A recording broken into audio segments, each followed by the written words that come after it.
I know, it's getting silly now. It's the fourth car that I've had in 12 months, but this one's a keeper, honestly. Yep, the S2000 has gone. More about that later, but here's the replacement. It's a 𝙁𝘼𝙾𝙀𝙊𝙆 Mini, and I've wanted one for quite a while. But why? Well, I'm going to explain everything in this video. Why I wanted one, what spec I've gone for, and what I'm going to be doing with it. I've also got a little bit of an announcement to make, which may or may not include the return of monthly giveaways on the channel, so stick around to hear that. No messing around today. Go grab yourself a cuppa, get sat down, and let's get into it.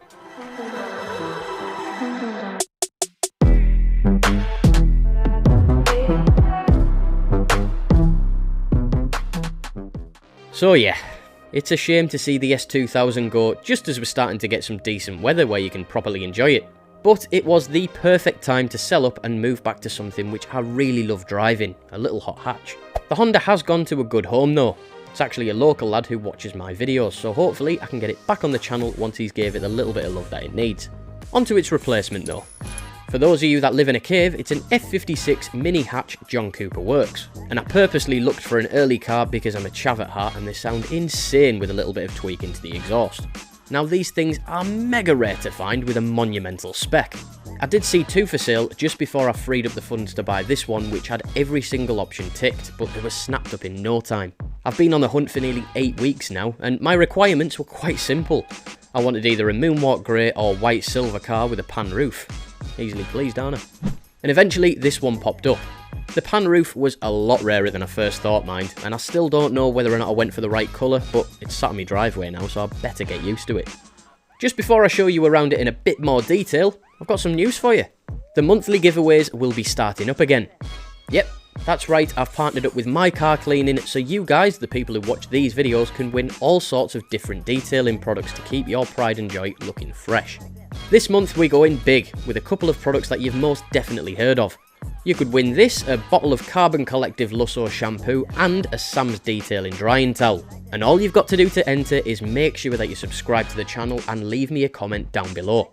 A winner will be picked at random at the end of the month, and top tip, if you want to increase your chances, then why not leave a couple of comments, eh? If you don't win, then don't panic, because the guys at My Car Cleaning have also set up a discount code for you to use across their site.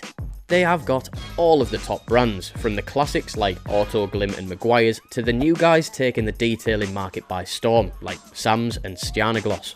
By using the code lookship10, you can get 10% off over 2,000 detailing products on My Car Cleaning's website, so make sure you go check them out. Right, now that's all sorted, let me hand it over to real life Luke now to take you around the car in a little bit more detail, and tell you what plans I have in store for it as well. In a bit. Here we have it then, my F56 𝙁𝘼𝙾𝙀𝙊𝙆 Mini. Finally managed to get hold of one after about 8 weeks of searching. Missed out on two with a slightly better spec than this, but I've paid a little bit less for this one, so I'm not too bothered because the stuff that I've missed out on I can always add later on down the line. I've gone for moonwalk grey with a red roof. But the main thing that I wanted, I've already mentioned it in the voiceover a bit, was the pan roof, and it is super rare to get hold of. I think there was about 200 cars for sale on Auto Trader and Piston Heads combined, and 5 of them had the pan roof. And then none of them were in this colour scheme, which is the colour scheme that I was after. So as soon as this one popped up, put a deposit down, went down a week later, picked it up, now it's here.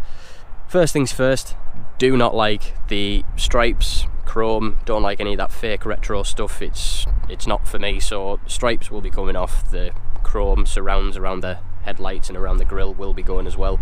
And the wheels, I'm not a big fan of any of the wheels that come on these minis, but I think I've probably looked out and got the best of a bad bunch. They do have those horrific run flat tyres on the front at least. Anyway, there's some Pirellis on the back.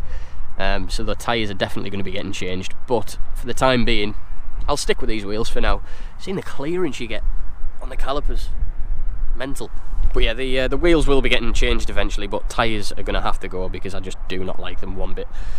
There's not a great deal you can tell about the spec from the outside. I mean, I think there's sort of like little splitters and diffusers that you can get from like the 𝙁𝘼𝙾𝙀𝙊𝙆 Pro range, if you like. You can always tell if you've got a valved exhaust from the back as well, because they've usually got different tips. But say from outside, apart from the pan roof, there's not a great deal that you can tell about the spec. This one's suffered with a couple of common things that happen on these John Cooper works. The badges never last, and also as I jump in here I'll show you that it's suffered a little bit of damage from the seals on the door. I don't know if you can tell on the GoPro. Oh yeah, you can. Just a little bit if it focuses. Will you focus? No.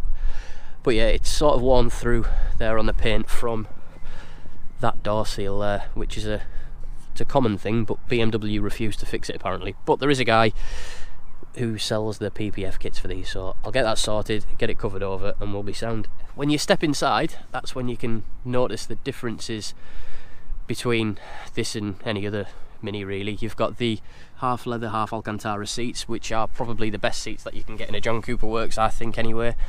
They're badged up, which is nice. They're about as comfy as a slate bed on long journeys. They are really, really stiff, but they do hold you in. I think they'd work maybe a little bit better if you're a bit fatter. I'm quite a skinny lad, so I do rock about a little bit inside of them, but they're all right. They're not too bad inside.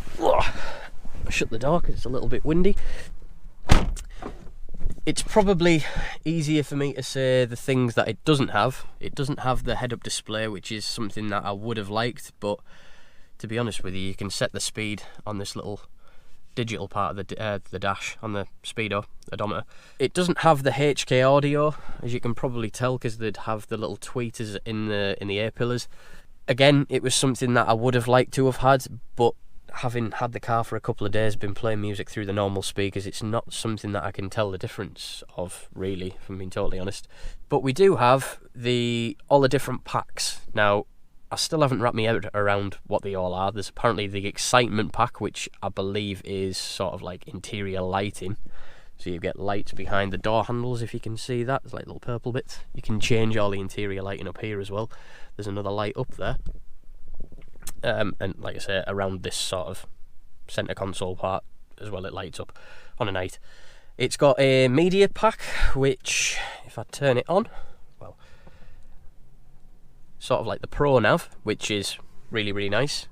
The standard car comes with like a tape deck looking thing from the 90s, so that is a sort of must-have upgrade for me. But again, that wasn't a deal breaker because you can quite easily upgrade that and retrofit it sort of after the matter of fact that you're buying the car. The main thing that I wanted, I keep going on about it, was that. I wanted the pan roof. It just makes the car feel a lot brighter, a lot lighter. Obviously not physically lighter because it'll add a bit of weight to the car, but it's a nice little upgrade to have. And if I jump back out, the paint works in really, really good nick, obviously apart from those little bits on the door shuts.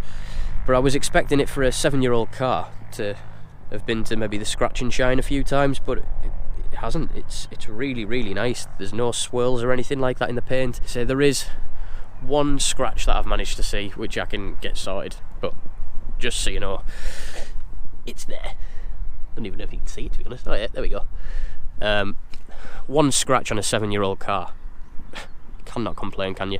There's no rear parking camera, but I've got sensors, which is nice. I mean, you don't really need them in a car this size, but it's a nice little feature to have. And like I said already, I think I don't have the Pro exhaust, but you do still get a few little pops and bangs when you're driving about. Insert sound clip. And it makes you feel 4-year-old when you're driving it. You're just driving everywhere in second gear, so you can go pop, pop, pop. I guess there's going to be a few more videos on it. I might do one deleting all the chrome stuff, maybe not. It's sort of, like I said, the standard procedure on these things to get rid of all of that crap. But there's definitely going to be some comparison videos with other hot hatches, maybe with the Fiesta ST that I used to have, definitely with the M140i that I used to have, even though it's a completely different beast. But it's just nice to get someone's perspective that's had both, I guess. But yeah, let me know what you think I should be doing to it. What are the sort of common upgrades? I know there's sort of Team Dynamic wheels and stuff like that, which would be nice because they're nice lightweight. But if there's any other things that you can think of, let me know down in the comments. And yeah, I guess I'll hand it over back to voiceover Luke now. Ciao for now. There we have it then.